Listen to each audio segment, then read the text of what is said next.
أسرج خيولك يا أخ الإيمان وانهض لبعث العلم في الأوطان، فالعلم ميراث الرسول أمانة صلى الله عليه وسلم، فالعلم ميراث الرسول أمانة فاز الحفيظ لإرثه الرباني.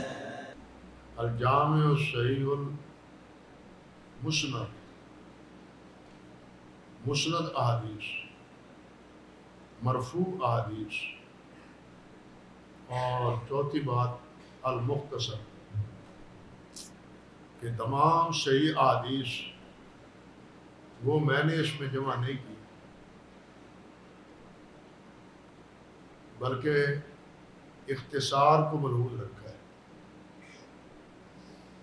ایک ایک کتاب یا ایک ایک باب کے تحت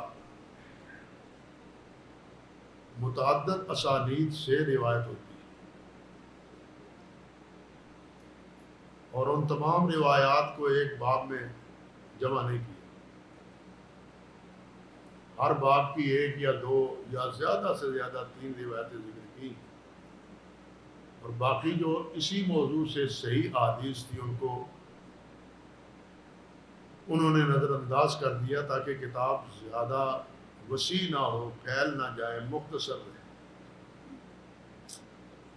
اسی لیے کتاب کے نام کا حصہ ہی انہوں نے المختصر بنا دیا، ورنہ آپ جانتے ہیں کہ مثال کے طور پر رفع الیدین کا مسئلہ ہے تو اس پر مستقل ایک کتاب ہے امام بخاری رحمۃ اللہ علیہ۔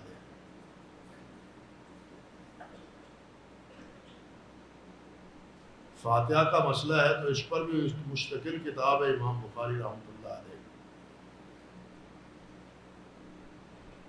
اسی طرح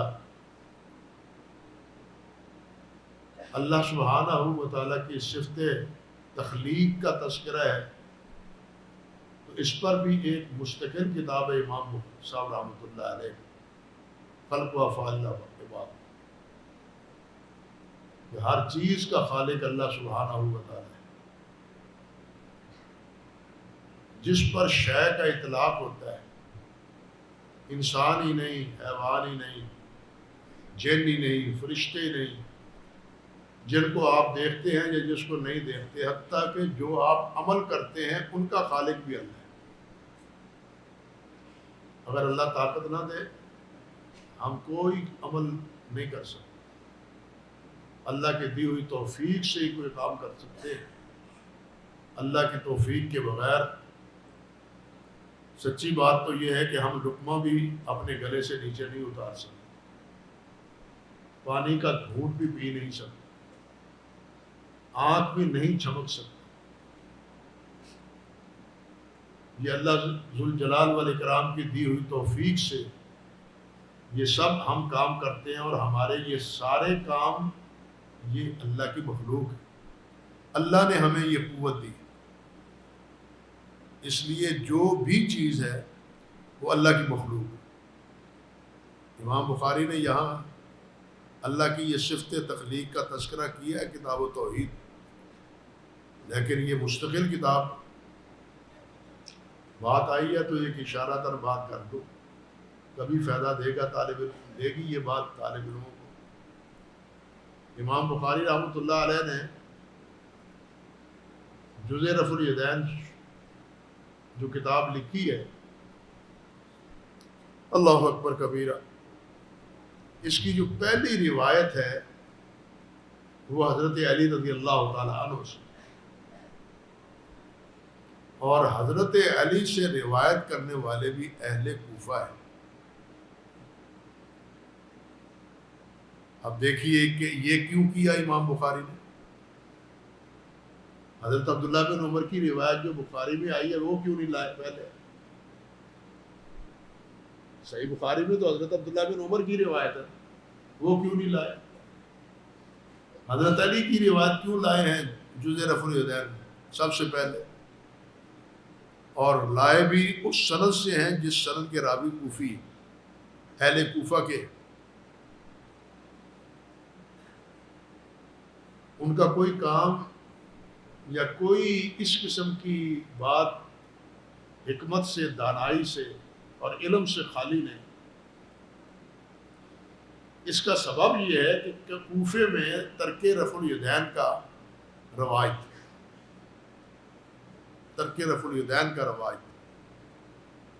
امام بخاری رحمۃ اللہ علیہ نے حضرت علی کی روایت اور اہل کوفہ سے یہ ذکر کی ہوئی روایت ذکر کر کے اشارہ کر دیا کہ جس شہر کے عمل کو تم اپنے لیے استدلال کی بنیاد بناتے ہو، اسی شہر کے باسی حضرت علی ہیں،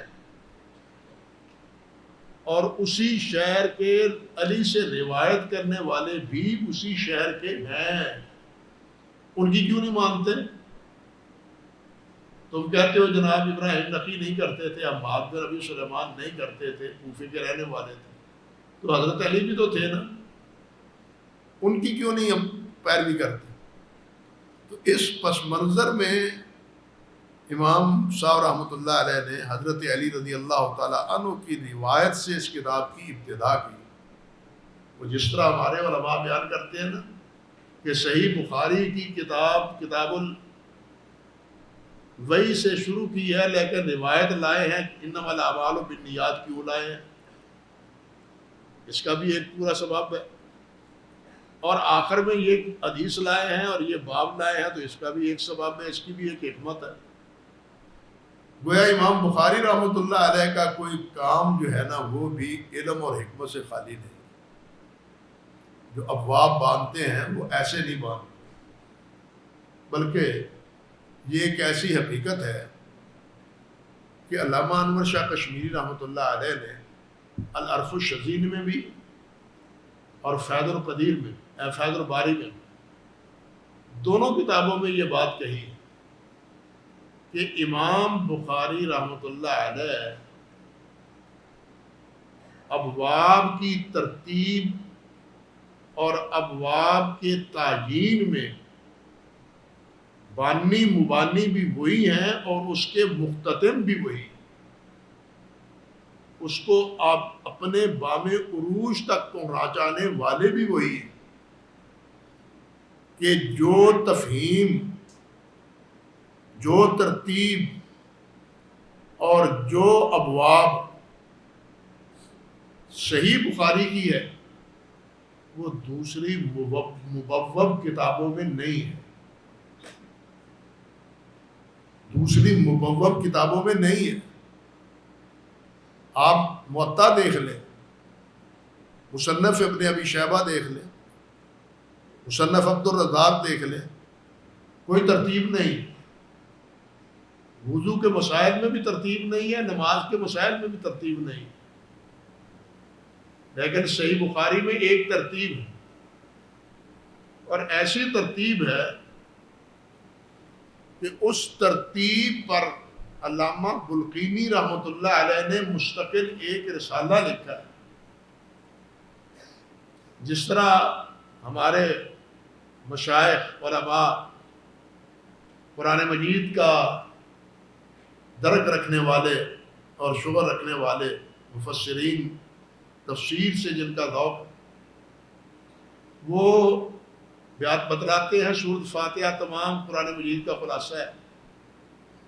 سورۃ فاتحہ کا سورۃ بقرہ سے کیا تعلق ہے، کیا مناسبت ہے، بقرہ کی آل عمران سے کیا مناسبت ہے، آل عمران کی نساء کے ساتھ کیا مناسبت ہے، بلکہ آیات کی باہم آپس میں ترتیب کی کیا مناسبت ہے، یہ باتیں بیان کرتے ہیں عموماً قرآن مجید کے دروس میں رمضان المبارک کے دوران۔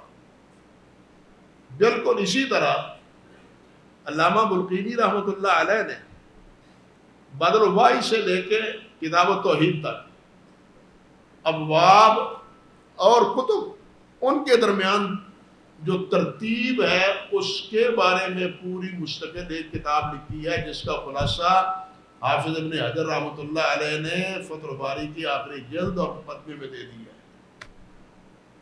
اللہ اکبر کبیرہ۔ تو ایسے اسلوب میں، ایسے طریقے میں امام صاحب رحمۃ اللہ علیہ نے یہ کتاب لکھی ہے کہ امر واقعہ یہ ہے کہ یہ ترتیب دوسری کتابوں میں نہیں ہے، نہ سنن میں ہے نہ مصنفات میں، جس طرح کہ شیخ کاشمیری رحمۃ اللہ علیہ نے فرمایا۔ اور دوسری بات، اسی ترتیب کے حوالے سے بات کر رہے تھے ہم کہ مختصر ہے یہ کتاب، یعنی تمام صحیح احادیث کو ان ابواب میں ذکر نہیں کیا، ایک ایک دو دو روایات ذکر کرنے پر اکتفا کی تاکہ کتاب طول نہ پکڑے۔ اور پھر آگے من امور رسول اللہ صلی اللہ علیہ وسلم، رسول اللہ صلی اللہ علیہ وسلم کے اوامر، آپ کے احکام، آپ کے اقوال، آپ کے فرمودات، اس میں آپ کے فرمودات و سنن ہی، آپ کے معمولات ہیں اس میں، و ایام ہی، اور آپ کی حیات طیبہ سے متعلق جو ضروری باتیں اور صحیح باتیں ہیں وہ بھی اس میں۔ یہ صرف حدیث تقریری نہیں ہے، بات سمجھ لیں۔ حدیث کی 3 قسمیں بیان کرتے ہیں نا علماء، ایک حدیث قولی، ایک فعلی، ایک تقریری۔ تقریری، قولی، فعلی تو عموماً سمجھتے ہیں، مجلس علماء کرام کی ہے، طلباء کی ہے۔ تقریری بھی کوئی مشکل مسئلہ نہیں کہ نبی علیہ الصلوۃ والسلام کے سامنے ایک عمل ہوا، آپ نے اس پر خاموشی اظہار فرمائی، خاموشی فرمائی، کوئی اس کی تردید نہیں کی، اس سے روکا نہیں، اس سے منع نہیں کیا، تو یہ تقریری حدیث ہے، اس کو تقریری حدیث کہتے ہیں۔ یہ بالکل اسی طرح جس طرح نبی علیہ الصلوۃ والسلام نے کوئی فیصلہ فرمایا، اس میں اختلاف ہے، یاد رکھیں کہ نبی علیہ الصلوۃ والسلام مسائل میں اجتہاد کرتے تھے یا نہیں کرتے تھے، اس میں بھی اختلاف ہے، لیکن راجح جمہور کا موقف یہ ہے کہ نبی علیہ السلام اجتہاد کرتے تھے، اور اس پر علامہ شوکانی رحمۃ اللہ علیہ کی الارشاد میں اس پر تفصیل الباس موجود ہے، دیکھنے والے دیکھ سکتے ہیں اس میں ارشاد الفحول میں کہ نبی علیہ السلام نے اجتہاد کیا ہے۔ یہی وجہ ہے کہ بعض اجتہادات کے نتیجے میں اللہ سبحانہ و تعالیٰ کی طرف سے تنبیہ آئی کہ یہ بات یوں نہیں ہونی چاہیے تھی، یوں ہونی چاہیے تھی۔ بات سمجھے یا نہیں؟ ایسے مواقع موجود ہیں۔ لِمَ تُحَرِّمُ مَا أَحَلَّ اللَّهُ لَكَ، شریف قرآن مجید کی آیت ہے اس مسئلے میں۔ تو بہرحال جہاں نبی صلی اللہ علیہ وسلم کے اتحادی امور پر اللہ سبحانہ و تعالیٰ کی طرف سے خاموشی ہے، تو گویا وہ خاموشی اللہ کی طرف سے نبی علیہ السلام کی تائید ہے۔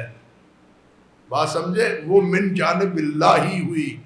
اسی طرح نبی علیہ السلام کی خاموشی وہ بھی نبی علیہ السلام کی گویا کہ ایک اجازت ہے۔ نبی علیہ السلام یا اللہ کا رسول خلاف شریعت کام دیکھ کے خاموش نہیں رہ سکتا، کیونکہ امر بالمعروف اور نہی عن المنکر فریضہ کس کا ہے؟ رسول کا فریضہ ہے، اور کوئی منکر چیز رسول دیکھ کے اس پر خاموش رہ سکتا نہیں۔ اس کی ایک بین سی مثال دیکھیں، حضرت موسیٰ علیہ السلام اور حضرت خضر علیہ السلام، ان کا واقعہ معروف ہے نا سورۃ کہف میں۔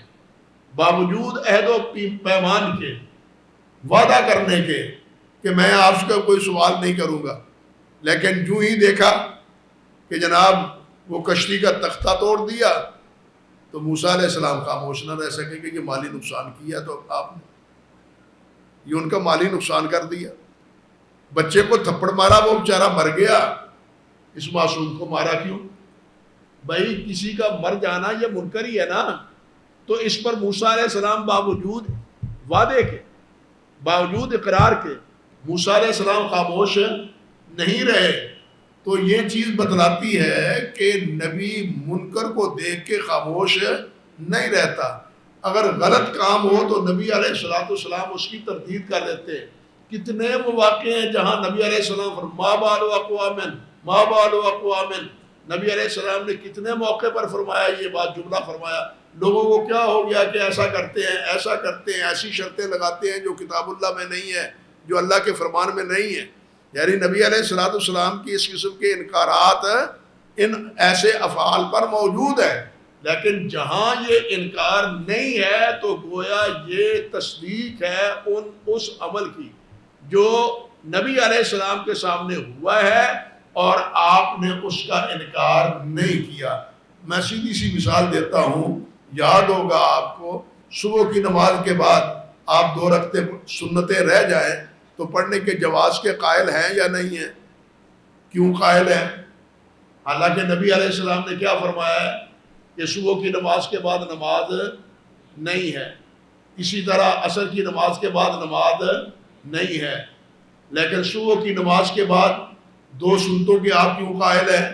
کیونکہ نبی علیہ السلام کے سامنے ایک ساتھی نے پڑھی، آپ نے پوچھا یہ کیوں پڑھا ہے، یہ کیوں پڑھی 2 رکعتیں؟ اتصلی صبح اربعا، 4 رکعتیں پڑھ رہے ہو؟ نبی علیہ السلام سے عرض کرنے لگے حضور میری سنتیں رہ گئی تھی. فلم یقل لہ شیئا، آپ نے کچھ نہ فرمایا. بعض روایات میں فسقط رسول اللہ صلی اللہ علیہ وسلم، آپ خاموش ہو گئے، کچھ نہ انکار کیا. یہ انکار نہ کرنا وہ جواز بن گیا. بات سمجھے؟ ورنہ یہ وقت پڑھنے کا نہیں. مگر یہاں قضا نماز سنت قضا اس لیے جائز بن گئی کہ نبی علیہ السلام نے ایک کو پڑھتے ہوئے دیکھا، آپ نے استفسار فرمایا، اس نے وضاحتاً عرض کی، آپ نے اس کو منع نہیں کیا، تو یہ منع نہ کرنا ان کے 2 رکعتیں سنتیں قضائی طور پر پڑھنے کی کیا بن گئی؟ اجازت بن گئی. تو اس کو کیا کہتے ہیں؟ حدیث تقریری. لیکن حدیث تقریری میں وہ جنگ کے واقعات، سفر کے واقعات نہیں آتے جو نبی کریم صلی اللہ علیہ وسلم نے کیے. بات سمجھے یا نہیں؟ واقعہ کوئی ہوا جنگ کے دوران تو نبی علیہ السلام نے وضاحت فرما دی، لیکن جنگ کے واقعات ہیں. نبی علیہ السلام غزوات میں شریک ہوئے ہیں، بعض جنگوں میں آپ شریک نہیں ہوئے، لیکن من جانب اللہ ان کی اطلاع آپ کو ملتی رہی. جس طرح غزوہ موتا میں نبی علیہ السلام منبر پر بیٹھ کے ساری حالات بیان فرما رہے تھے. یاد آ گئی بات یا نہیں؟ ساری بات بیان فرما رہے تھے، لیکن آپ وہاں شامل نہیں تھے. اب یہ حدیث بن گئی، یعنی آپ نے یہ بیان فرمایا، آپ وہاں گئے نہیں، لیکن جو واقعات ہیں، مثلا اس کے غزوہ فتح مکہ کے ہیں، غزوہ اپنے خیبر کے ہیں، غزوہ خیبر کے تبوک کے ہیں، یا اسی طرح یہ کیا ہے طائف کا غزوہ ہے. ان میں جتنے واقعات ہوئے یہ تاریخی ہیں، تاریخ سے، غزوات سے متعلق ہیں، ان کا تقریر سے تعلق نہیں ہے. گویا امام بخاری رحمۃ اللہ علیہ نے کتاب الجہاد اور جہاد میں نبی علیہ السلام کی خدمات اور واقعات ان کو بھی اس کتاب میں جمع کر دیا ہے، صرف تقریری حدیث پر اکتفا نہیں کی. اسی لیے میں یہ کہنے کی جسارت کروں گا کہ حدیث کی جو تعریف امام بخاری نے کی ہے وہ ہماری اس تعریف سے زیادہ جامع ہے جو ہمیں شرح نخبہ میں، تدریب الراوی میں، تقریب میں، الارشاد میں یا ابن الصلاح میں پڑھائی جاتی ہے یا پڑھی جاتی ہے. بات سمجھے یا نہیں سمجھے؟ امام بخاری رحمۃ اللہ علیہ نے فرمایا ہے ایام میں تقریری حدیث بھی آ جاتی ہے اور آپ کی حیات مبارکہ کے سارے واقعات بھی آ جاتے ہیں، تاریخ بھی پوری آ جاتی ہے. اور امام بخاری رحمۃ اللہ علیہ نے انبیاء کی تاریخ بھی بیان کی ہے، صحابہ کی تاریخ بھی بیان کی ہے، نبی علیہ السلام کے غزوات کی تاریخ بھی بیان کی ہے، جن کا تعلق اکثر و بیشتر کن سے؟ تقریری حدیث سے نہیں ہے. اسی لیے حضرت امام صاحب رحمۃ اللہ علیہ نے کتاب کے نام میں حدیث کی بجائے ایام کے لفظ جو ہے نا وہ ذکر کیے ہیں. حافظ ابن حجر رحمۃ اللہ علیہ نے البتہ جو لفظ ذکر کیے ہیں وہ بھی میں نے آپ کے سامنے ذکر کیے کہ وہ کیا ہے، الجامع الصحیح المختصر من حدیث رسول اللہ صلی اللہ علیہ وسلم من حدیث ہی و سنن ہی و تقریر ہی، وہ یہ الفاظ ہیں۔ دوبارہ یہ تھوڑا سا اختلاف ہے دونوں ناموں میں، تو اس نام سے حضرت امام صاحب رحمۃ اللہ علیہ نے یہ کتاب مرتب کی، اور اس کتاب کو اللہ سبحانہ و تعالیٰ نے اتنی برکت عطا فرمائی، اللہ اکبر کبیرہ، کہ قرآن مجید کے بعد اس قدر پڑھی جانے والی کتاب دین کی اور کوئی بھی نہیں، بلا تردید آپ کہہ سکتے۔ امام محمد بن یوسف فربری جو امام صاحب کے شاگرد ہیں، دیکھیے، ایک ہے محمد بن یوسف فربری، ایک ہے محمد بن یوسف فریابی، نام دونوں کا ایک ہے، فرق نسبت میں ہے۔ فریابی امام بخاری رحمۃ اللہ علیہ کے شاگرد ہے، فربری امام بخاری رحمۃ اللہ علیہ کے کیا ہیں، استاد ہے۔ فرق یہ ہے، نام دونوں کا محمد بن یوسف۔ امام محمد بن یوسف فریابی جو شاگرد ہے وہ کہتے ہیں، وہ کہتے ہیں کہ امام صاحب سے صحیح بخاری کا سماع کرنے والے 90,000 ہیں۔ کتنے حضرات نے سماع کیا ہے صحیح بخاری کا؟ 90,000 حضرات نے سماع کیا ہے۔ یہ کوئی تعجب کی بات نہیں، حیرانی کی کوئی بات نہیں، پریشانی کی کوئی بات نہیں کہ 90,000 کیسے ہو گئے؟ بھائی وہ علم کا دور تھا۔ امام بخاری بغداد میں تشریف لے گئے، وہاں امام بخاری سے عرض کیا گیا کہ جناب مجلس سماع حدیث کی مجلس قائم کریں، ہم آپ سے حدیث کا سماع چاہتے ہیں۔ امام بخاری رحمۃ اللہ علیہ نے فرمایا کہ کل کریں گے۔ اب مسجد میں اعلان ہو گیا، جامع مسجد میں اعلان ہو گیا بے کل امام بخاری رحمۃ اللہ علیہ وہ حدیث سنائیں گے۔ اب یہ اعلان مسجد میں ہوا ہے، تاریخ بغداد اٹھا کے دیکھیں، مسجد میں یہ اعلان ہوا ہے، اور 24 گھنٹے کے نوٹس پر، یہ میڈیا نہیں ہے، اشتہارات نہیں ہے، اور یہ ٹھیپے والا میڈیا بھی نہیں ہے کہ دس بدس سب کو اعلان پتہ چل جائے۔ بس اعلان ہوا ہے مسجد میں، تو اگلے روز جتنے حاضرین تھے ان کی تعداد 20,000 تھی، 20,000 تھی۔ آپ حیران ہوں گے کہ یزید بن ہارون رحمۃ اللہ علیہ کی مجلس سے سماع میں بیٹھنے والوں کی تعداد 10,000 ہوتی تھی۔ یزید بن ہارون رحمۃ اللہ علیہ اور اسی طرح امام قجی رحمۃ اللہ علیہ کی مجلس میں 8 سے 10,000 کا سماع ہوتا تھا، طالب علموں کا ہزاروں کی تعداد ہوتی تھی، 10-20 نہیں۔ آج ہم کتنی کوشش کرتے ہیں، جامعات میں کتنی تعداد ہے، مدارس میں طالب علم کتنے ہیں، ان کی ایک مجلس میں جتنے افراد ہوتے ہیں ہمارے سارے مدارس کے اتنے افراد نہیں ہوتے۔ وہ دور علم کا تھا، علم کی اس وقت قدر دانی تھی، اس لیے ایک ایک مجلس میں ہزاروں افراد ہوتے تھے۔ امام احمد بن حنبل رحمۃ اللہ علیہ درس حدیث بیٹھے تشریف رکھے، انہوں نے بیٹھے تو ان کی مجلس میں 5,000 تھے وہ جو لکھنے والے تھے، اور 5,000 کے قریب جو کھڑے تھے اور جو ان کی آواز سن کے آگے سنا رہے تھے۔ اللہ اکبر کبیرہ، یہ کیفیت ہوتی تھی۔ اور مجلس سماع میں 5 سے 10 مستملی ہوتے تھے، آگے لکھوانے والے، مستملی لکھوانے والے، میری آواز آگے، اس کی آواز آگے، اس کی آواز آگے، سپیکر تو تھے نہیں۔ اس طرح حدیث کی سماعت ہوتی تھی۔ یہ مسئلہ ایسے نہیں کہ یہ سپیکر چل گیا اور آپ سب نے سن لیا، نہیں، انہوں نے کہا حدثنا فلان، وہ آگے کہتا حدثنا فلان، وہ آگے کہتا حدثنا فلان، یہ 5-6 اسی طرح کہہ رہے ہیں اور سب کو سنایا جا رہا ہے۔ یہ کیفیت ہوتی تھی مجلس سما میں. اللہ اکبر کبیرہ. تو حضرت امام بخاری رحمۃ اللہ علیہ نے یہ کتاب لکھی تو 90,000 نے ان سے مردوں نے سما کیا. یہ تو تھے مرد. جن کتنے ہوں گے سوچئے ذرا, جن بھی ہوں گے یا نہیں ہوں گے؟ شاید آپ سمجھتے ہوں گے نہیں ہوں گے. بھائی تھے. ان کے استاد امام صاحب کے محمد بن سلام کے بارے میں ذکر کر چکا ہوں نا, جنہوں نے آ کے کیا کہا تھا, استاد جی مردوں سے زیادہ ہم ہوتے ہیں آپ کی مجلس میں, مردوں سے زیادہ ہم ہوتے ہیں آپ کی مجلس میں. امام بخاری کی مجلس میں بھی جن ہوتے تھے.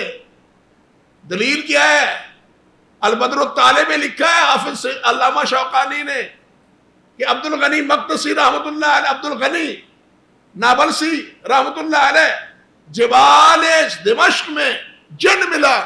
وہ جن کہنے لگا, نام بھی اس نے بتلایا کہ میرا یہ نام ہے, اور کہنے لگا کہ میں نے امام بخاری سے صحیح بخاری کا سما کیا ہے, اب تم مجھ سے صحیح بخاری کا سما کر لو, ایک واسطے سے روایت بیان کیا کرو.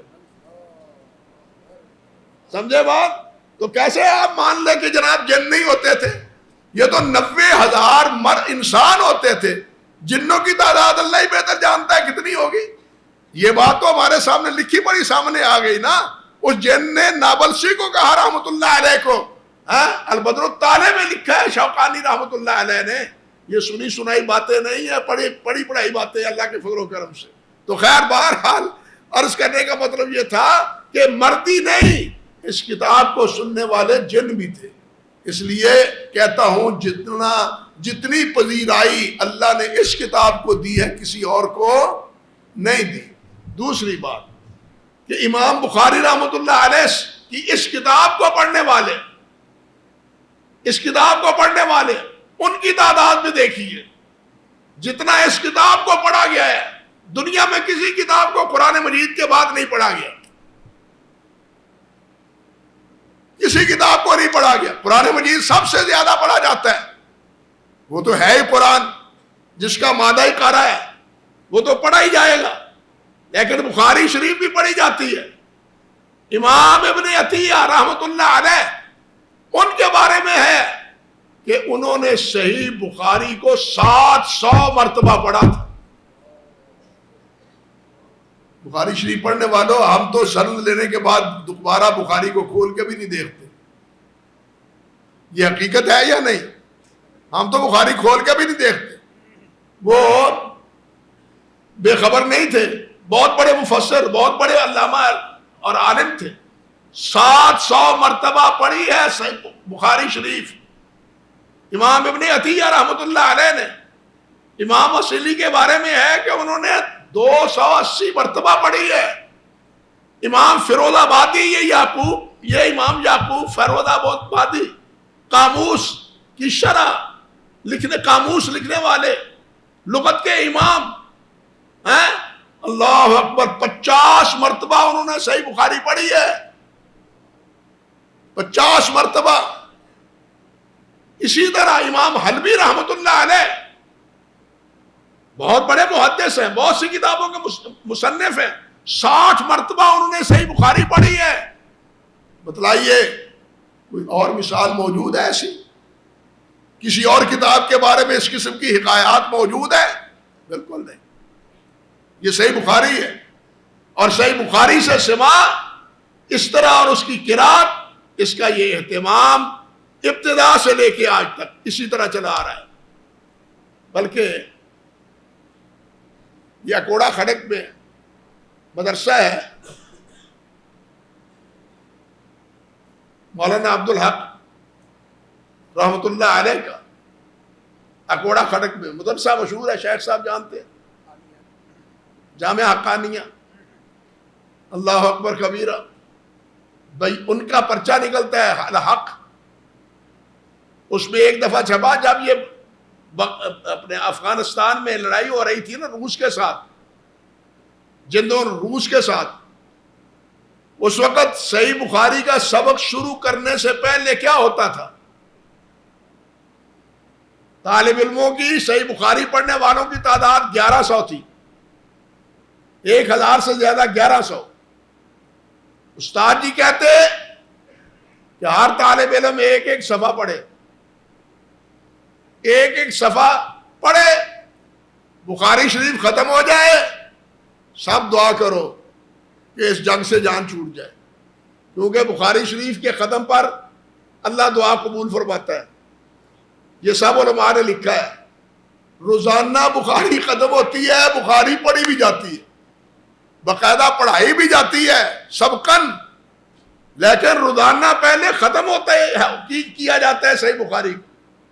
بتلائیے یہ اور کیا کیفیت ہے؟ یہی وہ بخاری ہے جس کے بارے میں کہا جاتا ہے کہ دنیا میں قرآن مجید کے بعد اگر سونے کے پانی سے کوئی کتاب لکھی گئی ہے تو وہ صحیح بخاری ہے۔ بات سمجھے؟ یہ امتیاز ہے صحیح بخاری کا کہ قرآن مجید کے بعد سونے کے پانی سے اگر کسی نے کتاب لکھی ہے کوئی تو وہ صحیح بخاری۔ اللہ اکبر کبیرہ۔ اور یہ بخاری شریف ہے جس کو خود نبی کریم صلی اللہ علیہ وسلم نے صحیح بخاری قرار دیا ہے۔ امام مروزی رحمت اللہ علیہ بیت اللہ میں سوئے ہوئے ہیں، کہاں؟ حرم میں، مقام ابراہیم اور حجر اسود کے مابین بیٹھے ہیں، اونگ آ گئی، خواب آتا ہے، نبی علیہ السلام فرماتے ہیں مروزی کب تک امام شافعی کی کتاب پڑھتے رہو گے، میری کتاب کب پڑھو گے؟ جناب آپ کی کتاب کون سی ہے؟ فرمایا وہ جو محمد بن اسماعیل بخاری نے لکھی ہے، جو محمد بن اسماعیل بخاری نے لکھی ہے وہ میری کتاب ہے۔ وہ چھوڑ کے محمد بن یوسف فربری رحمت اللہ علیہ کے پاس آ گئے اور پھر ان کے شاگرد بنے اور صحیح بخاری کے راوی بنے۔ بات سمجھے؟ وہ ان کے شاگرد بنے اور پھر ان سے راوی بنے امام مروزی رحمت اللہ علیہ۔ اور یہ کون ہے؟ ذرا یہ بھی سوچ لے، دیکھ لے۔ ساتھی ان کا کہتا ہے کہ میں خراسان سے پیادہ مکہ مکرمہ تک امام مروزی کے ساتھ چلا ہوں۔ اللہ اکبر کبیرہ۔ حرم پہنچنے کے لیے گیا ہوں، میں ان کے ہمراہ تھا خراسان سے، وہ بغداد سے پیچھے، یہ آپ کا افغانستان، یہ آپ کا افغانستان، یہ سمجھے خراسان، یہ ماوراء النار کا علاقہ، یہ خراسان، اور یہ سارا یہ کیا ہے بخارا، اور سارے علاقے یہ سارے خراسان کے یہ اسی علاقے میں افغانستان کے علاقے میں شمار ہوتے ہیں۔ اور امام ابو داود سجستانی یہی آپ کے اسی افغانستان کے علاقے کے تھے، سجستان۔ امام اوزاعی یہاں افغانستان کے تھے، شام چلے گئے تھے۔ سمجھے بات؟ تو یہاں سے چلے ہیں کہاں تک؟ بیت اللہ تک، مکہ مکرمہ تک۔ ساتھی کہتا ہے کہ میں نے دیکھا اور میں نے یہ اندازہ لگایا، جائزہ لیا کہ اتنے طویل پیدل سفر میں بائیں جانب بیٹھنے والے فرشتے نے کوئی غلطی امام مروزی کی نہیں لکھی، کوئی غلطی کی ہی نہیں، نافرمانی کوئی کی ہی نہیں۔ اتنے اطاعت گزار تھے یہ اتنے فرما بردار تھے۔ اور میں اسی لیے کہا کرتا ہوں کہ ہم نے حدیث بھی، عقیدہ بھی ان سے لینا ہے، ہم نے حدیث بھی ان سے لینی ہے، ہم نے عمل بھی ان سے لینا ہے، ہم نے زہد بھی ان سے لینا ہے۔ ہمیں نہ زہد لینے کے لیے کسی اور کی طرف جانا ہے اور نہ ہی حدیث لینے کے لیے، فقہ لینے کے لیے کسی اور کی طرف التفات کرنا ہے۔ ہم نے سب کچھ یہاں سے سیکھنا ہے۔ وہاں سے تو پھر کیا ہوتا ہے کہ شیخ صاحب کا اور یہ جی ان کی شطحیات ہیں، یہ ان کی شطحیات ہیں۔ اور کبھی پڑھ کے دیکھو علامہ ابن قیم رحمۃ اللہ علیہ کی کیا نام ہے، مدارج السالکین علامہ حروی کا اس کا متن ہے مناظر السائرین، لیکن اس میں بھی انہوں نے جو کچھ لکھا ہے جا بجائے ابن قیم ان پر نقد کرتے ہیں، اور رہی صحیح کسر شیخ احمد فقی نے نکال دی ہے حاشیے میں، شیخ احمد فقی نے، کہ ان صوفیوں کی باتوں کے بارے میں بالآخر تعویلات کرنی پڑتی ہیں، لیکن محدثین کی باتوں کی کوئی تعویل کرنی پڑتی نہیں۔ کیوں؟ کہ وہ تو تابعداری حدیث کی کرتے ہیں، تعویل کی کہاں؟ تعویل کی وہاں ضرورت ہی کیا ہے؟ اس لیے ہم نے جو کچھ لینا ہے ہمارے لیے نمونہ یہ ہے، جس طرح ہمارے لیے نمونہ محمد رسول اللہ ہے، صحابہ کرام ہیں، تابعین ہیں، اسی طرح محدثین ہیں۔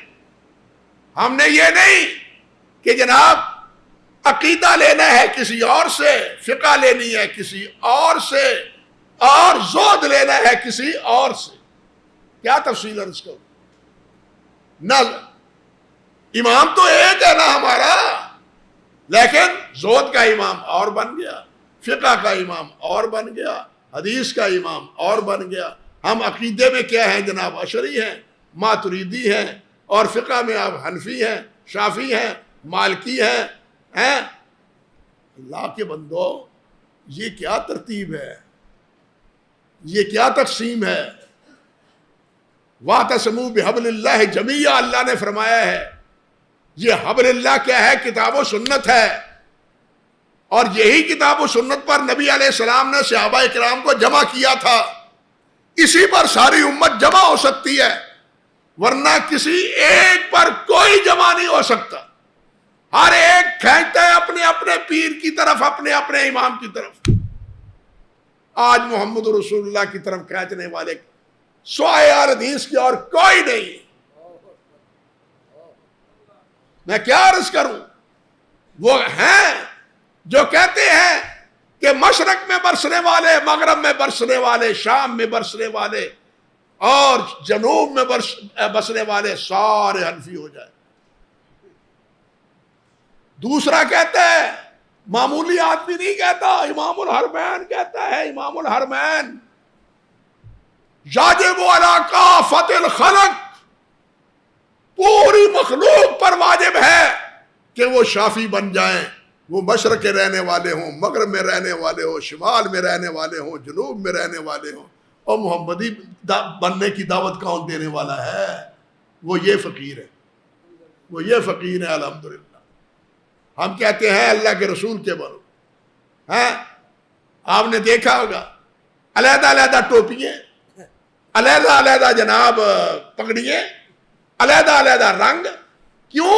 یہ فلاں سرکار سے وابستہ ہے، یہ فلاں سرکار سے پہچانے جاتے ہیں نا۔ وہ صبغۃ اللہ ومن احسن من اللہ صبغہ، اس اللہ کے رنگ میں رنگے جانے والا کون ہے؟ یہ تو علیحدہ علیحدہ رنگ ہے اپنے پیروں کے، اپنے درباروں کے۔ اللہ کے رنگ میں رنگنے والا کون ہے؟ جس میں رنگا تھا محمد رسول اللہ نے صحابہ کو رضی اللہ تعالی عنہ۔ باتیں ادھر ادھر ہو جاتی ہیں، کیا کروں، مجبور ہوں، لیکن یہ کرنی پڑتی ہیں یہ باتیں۔ اللہ تعالی ہمیں سمجھ دے، کتاب و سنت کا پیروکار بنائے، یہی راہ نجات ہے۔ ہم نے عقیدہ بھی کتاب و سنت سے لینا ہے، اللہ اور اللہ کے رسول سے لینا ہے، ہم نے عمل بھی اللہ اور اللہ کے رسول سے لینا ہے، اور ہم نے زہد بھی اللہ اور اللہ کے رسول سے لینا ہے۔ زہد کیا ہے؟ اور کیا کسی مفسر نے لکھا ہے کہ زہد کی بنیاد کیا حدیث جبرائیل نہیں ہے؟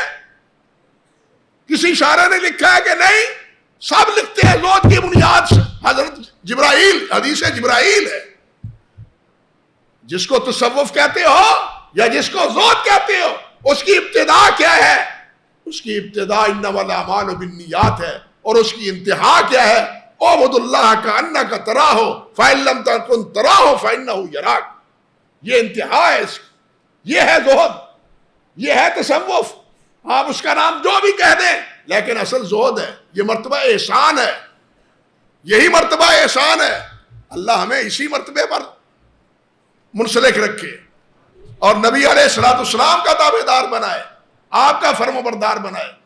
جو کچھ یہاں بر صغیر میں ہوا ہے نہیں کہہ سکتا, نہیں سنا سکتا, موضوع نہیں ہے, نہیں سنا سکتا. کیا کچھ کہا, کیا کچھ کہا گیا. ہائے ہائے ہائے ہائے, چھوڑتا ہوں. یہ دکھ کی داستان ہے, اللہ کی قسم کھا کے کہتا ہوں, یہ دکھ کی داستان. زخم ہوتے ہیں جب میں یہ پڑھتا ہوں, آپ حیران ہوں گے. اور یہ جگہ بجگہ یا علی مدد, یا علی کہاں سے آئے؟ نعت علی وظیفہ باقاعدہ آپ کے صوفیاء ہند نے پڑھا ہے, اس کے فضائل بیان کیے ہیں, کسی اور نے نہیں. 12 فضائل بیان کیے ہیں احمد رضا نے اس میں سبستان رضا میں. 12 فضائل اسی وظیفے کے, نعت علی کے, ہاں جی شرکیہ وظیفے کے ہیں. اور پھر اور کیا کہوں.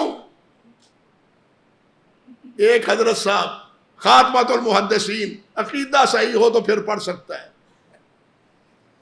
پھر کوئی عرض نہیں پڑھ سکتا ہے. یہ بھی کہا گیا جس کو دوسرے کہتے ہیں, جس کے بارے میں کہا جاتا ہے کہ یہ ترجمان اہل سنت ہے, وہ فرماتے ہیں یہ خالصتاً شرکیہ جملہ ہے. اللہ اکبر کبیرہ, کیا بات کہیں. اسی لیے میں کہتا ہوں کہ یہ پھر شطحیات کی بات شروع ہوتی ہے, توجیحات کی بات ہوتی ہے, گمراہیوں کی بات ہوتی ہے. گمراہیوں سے بچنے کے لیے بہت سے ہیلے ڈھونڈنے پڑتے ہیں, لیکن اللہ کا شکر ہے ہمارے ہاں یہ ہیلے نہیں ہیں. کیوں ہیلے نہیں ہیں؟ کہ ہمارے سامنے یہ اللہ کی کتاب ہے, یہ اللہ کے رسول کا فرمان صلی اللہ علیہ وسلم. تو حضرت امام صاحب سے یہ روایت 90,000 نے سنی, اور نبی علیہ السلام نے فرمایا پروردگار میری کتاب کب پڑھو گے؟ ہاں, تو امام صاحب مجلس چھوڑ کے, جناب کتاب العلوم چھوڑ کے کیا پڑھنے لگے؟ امام محمد بن یوسف رحمۃ اللہ علیہ سے جا کے کیا پڑھنے لگے؟ صحیح بخاری. اور پھر صحیح بخاری کے راوی بنے. صحیح بخاری کے محمد بن یوسف سے کیا بنے؟ راوی بنے. اللہ اکبر کبیرہ. اس قسم کے کتنے واقعات, بہت سے واقعات.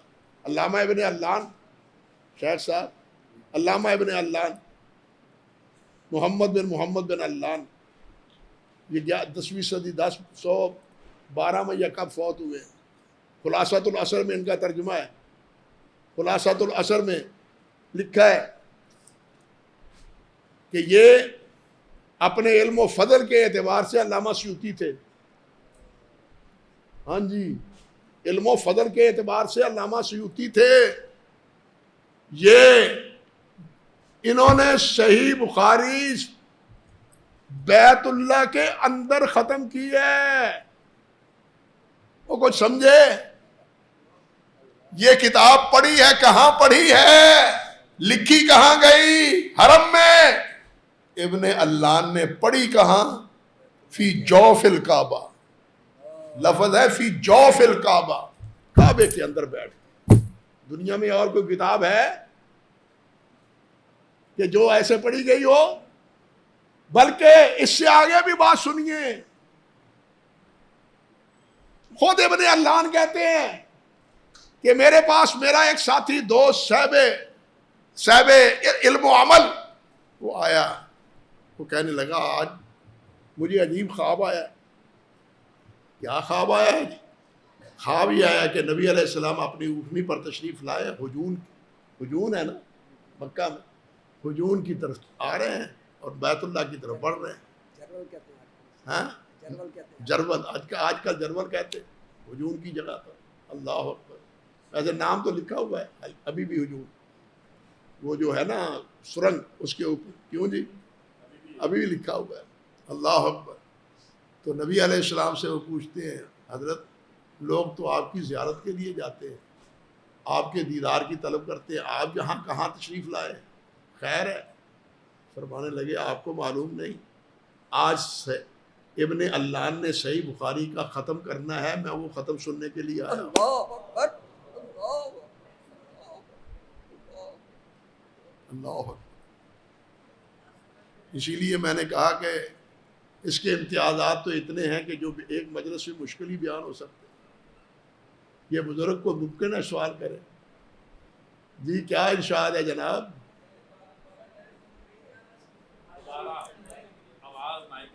اچھا آواز نہیں آئی. جناب نوکر کی تو نخرا کی.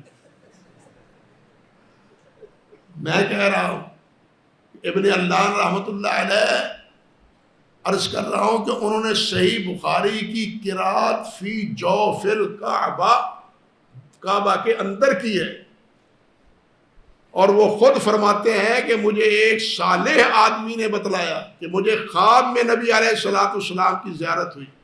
میں نے پوچھا کہ حضرت آپ کہاں تشریف لے جا رہے ہیں؟ ہجون کے علاقے میں آپ جا رہے تھے ہیں اپنی اونٹنی مبارک پر بیٹھے ہوئے. میں نے پوچھا تو آپ نے فرمایا آپ کو معلوم نہیں، ابن علان آج صحیح بخاری کا ختم کر رہے ہیں، میں اس کے ختم میں شرکت کے لیے جا رہا ہوں. اللہ اکبر کبیرہ. یہ خلاصۃ الاثر میں ہے، حوالہ یاد رکھ لے. بنی بنائی بات نہیں کہتا، نہ کہنے کی اللہ کے فضل سے عادت ہے. تو بہرحال کہنے کا مقصد یہ تھا کہ اتنے بلکہ وہ شارانی نے لکھا ہے، علامہ شارانی نے لکھا ہے کہ خواب میں نبی علیہ السلام کو دیکھا، 8 افراد نبی علیہ السلام کے سامنے صحیح بخاری پڑھ رہے ہیں، اور اس بات کو نقل کیا ہے علامہ انور کا شاہ کشمیری نے بھی، اور ساتھ یہ کہ ان پڑھنے والوں میں ایک حنفی بھی تھا. ان 8 میں پڑھنے والوں میں ایک حنفی بھی تھا. اللہ اکبر کبیرہ. یہ نبی علیہ الصلوۃ والسلام کے سامنے پڑھی گئی. بلکہ مولانا انور محمد قاسم نانوتوی رحمۃ اللہ علیہ، نام سنا ہے آپ نے؟ یہ آخری 5 پاروں کی کا حاشیہ انہی کا ہے. صحیح بخاری کا آخری 5 پاروں کا حاشیہ مولانا قاسم نانوتوی کا ہے. پہلا مولانا احمد علی سہارنپوری کا ہے رحمۃ اللہ علیہ کا. ان کے ایک بزرگ تھے شیخ عبد الرحمن، نام تھا ان کا. انہوں نے عرض کیا حضور میرے لیے دعا کیجیے، میرے لیے دعا کیجیے. وہ فرمانے لگے میں آپ سے کیا دعا کروں، میں نے تو تمہیں نبی علیہ السلام کی مجلس میں صحیح بخاری پڑھتے ہوئے دیکھا ہے. میں نے تمہیں صحیح بخاری پڑھتے ہوئے نبی علیہ السلام کی مجلس میں دیکھا ہے. بتلائیے ایسی باتیں کسی اور کتاب کے حوالے میں موجود ہیں؟ تاریخ موجود ہے، کتابوں کے تذکرے موجود ہیں، ان کے فضائل موجود ہیں، لیکن ایسی باتیں کسی اور کے حوالے سے موجود نہیں ہیں. اور اسی نوعیت کی یہ صرف یہی باتیں نہیں ہیں، اور بھی ہیں. یہی باتیں نہیں ہیں، اسی نوعیت کی اور بھی باتیں ہیں، لیکن مقصد سارا وہ باتیں سنانا نہیں ہے. بات تو کتاب کی اہمیت کو اجاگر کرنا ہے کہ یہ کتاب وہ ہے کہ جتنا اس کو پڑھا گیا ہے دنیا میں کسی کو نہیں، میں قرآن کے بعد کسی کو نہیں پڑھا گیا. یار اس کے جو ابواب ہیں، ابواب میں پہلے بتلا رہا تھا، صرف ابواب پر 14 کتابیں مشتمل ہیں. ابواب کی شرح میں، ابواب تو دوسری کتابوں کے بھی ہیں، لیکن صحیح بخاری کے ابواب کی ضرورت کیوں پڑی؟ اور اسی لیے تو کہتے ہیں کہ فقہ البخاری فی تراجمی، امام بخاری کی فقہ اس کے تراجم میں. علامہ شبیر احمد عثمانی نے ایک لطیف بات کہی، علامہ شبیر احمد عثمانی مرحوم نے ایک عجیب بات کہی. وہ فرماتے ہیں کہ فقہ البخاری فی تراجم ہی کہ یہ مطلب نہیں ہے کہ امام بخاری کی فقہ، اور یہ فقہ تو اس وقت معروف معنوں میں تھی نہیں. جو آج معروف فقہ ہے نا، فقہ جس کو آج فقہ کہتے ہیں، یہ شوافے کے نزدیک یہ فقہ، حنفیوں کے نزدیک یہ فقہ، حنبلیوں کے نزدیک یہ فقہ، مالکیوں کے نزدیک ہے یہ فقہ تو اس وقت تھی نہیں. امام بخاری کے اس لفظ کا ترجموں کا کیا مطلب؟ وہ کہتے ہیں امام بخاری، فقہ البخاری یعنی امام بخاری کی بصیرت، امام بخاری کی دقت نظر، امام بخاری کا استنباط، امام بخاری کی عقل و فہم. یہ مراد ہے اس سے کہ امام بخاری کی عقل دیکھنی ہو، حدیث کی فقہ دیکھنا ہو تو صحیح بخاری کے ابواب دیکھ لو. یہ مروجہ فقہ مراد نہیں ہے، کیونکہ اس وقت مروجہ فقہ تو تھی ہی نہیں. یہ جو نبی علیہ السلام نے فرمایا بات آئی ہے تو یہ بھی سن لو. نبی علیہ السلام نے فرمایا نظر اللہ عمران سامع مقالتی، نظر اللہ عمران سامع مقالتی. اور یہ دیکھ لو مرقات تو علامہ علی قاری کی، کیا ہے ابن حجر مکی، مت بھولیں ابن حجر مکی ہیں، ابن حجر اسقلانی ہیں. ابن حجر مکی ہیں جو مشکات کے شارح ہیں. حافظ ابن حجر کا نام لیتے ہیں تو وہ قال الحافظ کہتے ہیں علی قاری، ورنہ عموماً وہ مکی کے حوالے سے ہو تو قال ابن حجر کہتے ہیں. یہ تفریق ہے. مرقات میں یہ کہتے ہیں کہ یہ ابن حجر نے کہا ہے کہ اس سے مراد فقہ ہے. نظر اللہ عمران سامع مقالاتی فحافظها وعدها كما حافظ. اللہ اکبر کبیرہ فقیہ واحد. یہ روایات علی قاری کہتے ہیں حضرت صاحب جس فقہ کے بارے میں آپ بات کرتے ہیں اس وقت نبی علیہ السلام کے دور میں یہ فقہ تو تھی ہی نہیں. یہ فقہ تو اس وقت تھی ہی نہیں. اور یہ فقہ تو تھی قرآن کی یا نبی علیہ السلام کے فرمان کی. اس وقت اس فقہ کا اطلاق کس پر ہوتا تھا؟ کتاب اللہ پر، سنت رسول پر. یہ ہماری مروجہ فقہ پر، یہ ہماری اصطلاح ہے. نبی علیہ السلام کی اصطلاح، اپنی اصطلاح نبی علیہ السلام کے گلے میں نہ ڈالو. یہ جسارت نہ کرو. اللہ اکبر کبیرہ. شکر ہے سچی بات نکل گئی ان کے. اور بھی اس قسم کی بہت اچھی باتیں انہوں نے نقل کی ہیں مرقات، شرح مشکات میں بھی اور دوسری کتابوں میں بھی. بہرحال کہنے کا مقصد یہ تھا کہ اس کتاب کو اتنی اللہ نے پذیرائی عطا فرمائی کہ کسی اور کتاب کو اتنی پذیرائی اللہ نے نہیں بخشی. یہ ایک امر واقعہ ہے. اللہ اکبر کبیرہ، اللہ اکبر کبیرہ. اور اس کتاب کی آخری حدیث یا آخری باب، یہ آخری باب ہے کتاب التوحید کا، آخری کتاب ہے کتاب التوحید. ابتدا ہے کتاب بدر الوحی سے اور ابتدا ہے انما الاعمال سے. یہ کیوں ہے؟ یہ میرا موضوع نہیں ہے. موضوع یہ ہے کہ کتاب التوحید پر اختتام کیا ہے امام صاحب رحمۃ اللہ علیہ نے. حالانکہ کتاب کے ابتدا میں پہلے بدر الوحی، پھر اس کے بعد کتاب الایمان، پھر اس کے بعد کتاب العلم، پھر کتاب الطہارہ. یہ ترتیب ہے امام بخاری رحمۃ اللہ علیہ کے نزدیک. آپ دیکھیے آخر میں کتاب التوحید، تو ایمان میں توحید نہیں لائے، ایمان میں توحید کا تذکرہ نہیں. حالانکہ ایمان میں شہادتین کا ذکر موجود، ایمان میں کتاب الایمان میں شہادتین کا ذکر ہے، امور ایمان کا ذکر موجود. الصلاۃ من الایمان، جہاد من الایمان، طہارت من الایمان، یہ ابواب موجود. لیکن خود توحید اس کا کوئی باب امام بخاری نہیں لائے. کیوں؟ توحید کو آخر میں کیوں رکھا؟ توحید کو آخر میں رکھنے میں بھی ایک حکمت تھی. جس طرح ایمان کو وہی کو ابتدا کرنے میں حکمت تھی، اس لیے حکمت تھی کہ ہمارے دین کا دار و مدار کس پر ہے؟ وہی پر ہے. ہمارے دین کا دار و مدار کس پر ہے؟ وہی پر ہے. وہ وہی کتاب اللہ کی شکل میں ہو، وہ وہی سنت رسول کی شکل میں ہو. وہ سنت وہی مطلوب ہو یا اصطلاحی طور پر وہی غیر مطلوب ہو. حالانکہ وہی غیر مطلوب کس کو کہتے ہیں؟ پڑھنے کا اس کو بھی حکم دیا گیا. اتل ما اوحی الیک من کتاب ربک. جہاں یہ فرمایا گیا ہے وہاں اللہ نے یہ بھی فرمایا ہے یا نساء النبی فاذکرن ما یتلی فی بیوت تلاوت ہے، تلاوت ہے. گھر میں صرف قرآن تو نہیں پڑھا جاتا تھا، نبی علیہ السلام حدیث بھی سکھاتے تھے یا نہیں سکھاتے تھے؟ دعائیں سکھاتے تھے یا نہیں سکھاتے تھے؟ دین کی باتیں سکھاتے تھے یا نہیں سناتے تھے؟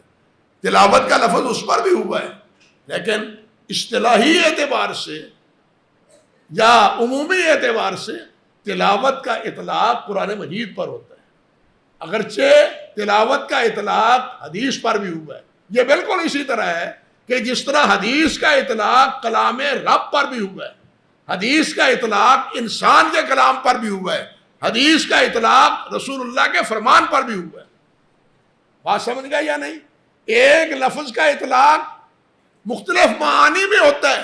دیکھنا تو یہ ہے کہ یہاں معنی کون سا مقصود ہے، یہاں کون سا مطلوب ہے، یہ فرق ہے. ایک ہی لفظ کو ہر جگہ وہی معنی دینا یہ علم کی شان نہیں ہے، یہ علم کی شان نہیں ہے. اللہ اکبر کبیرہ. تو بہرحال ابتدا وہاں سے کہ دین کی ابتدا کہاں سے ہوئی ہے؟ وہی سے. اور اختتام کہاں؟ توحید پر. کیوں؟ خود امام بخاری ہی یہ حدیث لائے ہیں کہ انما الاعمال بالخواتیم، کہ اعمال کا دار و مدار خاتمہ عمل پر ہے، خاتمہ عمل پر ہے. اگر خاتمہ بالخیر ہو گیا تو پھر سمجھے بیڑا پار ہو گیا. اگر سارے دین پر عمل کرتا بھی رہا، خدا نہ خواستہ ایسا نہ ہوا کہ زبان سے ایسا کلمہ نکل گیا جو اللہ کے ہاں ناراضگی کا اور غصے کا سبب بن گیا، تو زندگی بھر کی پونجی برباد، زندگی بھر کی پونجی برباد. اس لیے سب دعا کرتے رہے، اللہم احینا ما کانت الحیات خیر لنا وتوفنا اذا کانت الوفات خیر لنا انت ولی فی الدنیا والآخرہ توفنی مسلم والحقنی بالصالحین. سب یہی دعائیں کرتے رہے، ہم بھی یہی دعائیں کرتے ہیں. یہی سکھایا ہے امام بخاری رحمۃ اللہ علیہ نے کہ ساری بخاری پر عمل کر لو، لیکن اگر ایمان صحیح نہیں ہے، توحید صحیح نہیں ہے، اور توحید پر موت نہیں ہے، تو سمجھو کچھ بھی پلے نہیں ہے. بات سمجھ گئے؟ تو پھر سمجھ لو کچھ بھی پلے نہیں. ساری بخاری پر عمل کر لو، توحید نہیں ہے، اگر توحید پر خاتمہ نہیں ہے، من کان آخر کلام لا الہ الا اللہ دخل الجنہ نہیں ہے، تو پھر فکر کر لو، اس کی فکر یہاں دنیا میں ہی کر لو. یہ سمجھایا ہے امام بخاری نے. اب آگے بات تو باب کی ہے. یہ باب بجاتے خود ایک تفسیر رکھتا ہے، اور جو حدیث ہے باب کا جو عنوان ہے وہ بجاتے وہ بھی، اور پھر حدیث کے جو الفاظ ہیں وہ بھی. میں بھی آخر انسان ہوں، آپ تو سننے والے ہیں، میں انسان ہی ہوں نا بھائی، تو کیا مجھے چھٹی مل سکتی ہے؟ اللہ آپ کو بھلا کرے. جتنی حاضری ہوئی ہے اللہ قبول فرما لے، اور عمل کی ہمیں توفیق عطا فرما. یار زندہ باقی صحبت باقی. اللہ نے کبھی توفیق دی تو یہ باب کی بات آگے کریں گے. أسرج خيولك يا أخ الإيمان وانهض لبعث العلم في الأوطان فالعلم ميراث الرسول أمانة صلى الله عليه وسلم فالعلم ميراث الرسول أمانة فاز الحفيظ لإرثه الرباني